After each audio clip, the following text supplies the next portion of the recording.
ድረስ የሆንኩት በቤተሰቦቼ እንደማንኛውም አንተ ሙስሊም እንደሆንከው ሁሉም አይነት ነገር አለ። ሁላችንም በቤተሰብ ወስደን ነው ከዛ በኋላ ጠቀመን ጎዳን አይነት ነገር እያሉ የወጣ ይወጣል ከሃይማኖቱ፣ የጸና ይጸናል፣ የገባው ይገባል፣ ሳይገባው የሚኖር አለ።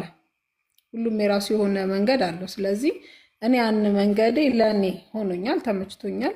ያን እንደዚህ አይነት ኮንተንት ይዤ ስላልመጣው እንደዚህ አይነት ጥያቄና መልስ ይቅርታ አልቀበልም። ትክክል ነሽ። ግን አንድ ጥያቄ ብቻ ልጠይቅሽ፣ አትመልሹ ከፈለግ። ኢየሱስ አንድም ቦታ እኔ አምላክ ነኝ ብሎ ያውቃል። የመጀመሪያው። ሁለተኛ ራሱን ሰው ነኝ ብሎ ተናግሯል። ነብይ ነኝ ብሎ ተናግሯል።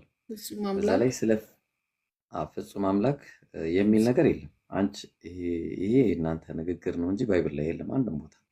በቃ ባልኖረውም እኛ አምነናል፣ ተመችቶናል፣ እግዚአብሔር ይመስገን። ተው ወንድሜ፣ ፍጡር ይመለካል ብለሽ ታምለለሽ። ፍጹም አምላክም ፍጹም ሰውም ነው። ይኸውልህ አባቴ፣ አሁን ለሪከርድ አንመቻች። ፍጹም ሰው ስትይኝ ነው ፍጹም ሰው ነው ስትይ ፍጡር ነው አይደለ?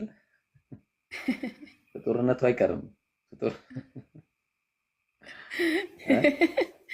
አይ ፍጡርነቱ ይቀራል።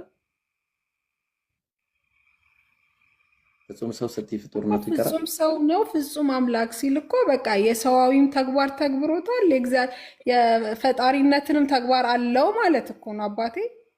ምን አለ መሰለሽ መጽሐፍ ሉቃስ ወንጌል ምዕራፍ 1 ቁጥር 31 ላይ ከራከርበት ጉዳይ የለም።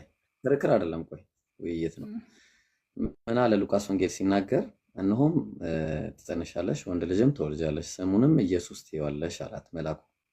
ስለዚህ የተጸነሰው ጽንስ ነው። ጽንስ ደግሞ ፍጡር ነው። ወንድ ልጅም ትወልጃለሽ አላት። የተወለደው ወንድ ልጅ ነው። ወንዱ ልጅ ደግሞ ጾታ ያለው ነው። አምላክ ጾታ የለውም። ኢየሱስ ወንድ ልጅ ነው። ወንድ ልጅ ሰው ነው። ሰው ደግሞ ፍጡር ነው። ስለዚህ ወንድ ልጅም ትወልጃለሽ ስሙንም ኢየሱስ ትይዋለሽ አለ። ኢየሱስ የሚለው ስም በራሱ ሰዎች ይጠቀሙበት የነበረው ስም ነው። ስለዚህ እንዴት አድርገሽ ፍጹም ሰው ፍጹም አምላክ ብትይ እንኳን ፍጡርነቱ አይቀርም ነው የምልሽ እኔ። የሞተውም ፍጡር ነው። አምላክ አይሞትም። አንደኛ ጢሞቴዎስ ምዕራፍ 6 ቁጥር 16 ላይ እሱ ብቻ የማይሞት ነው፣ ማንም ሊቀርበው በማይችል ብርሃን ይኖራል፣ አንድስ እንኳን አላየውም፣ ሊያየውም አይችልም ማለት።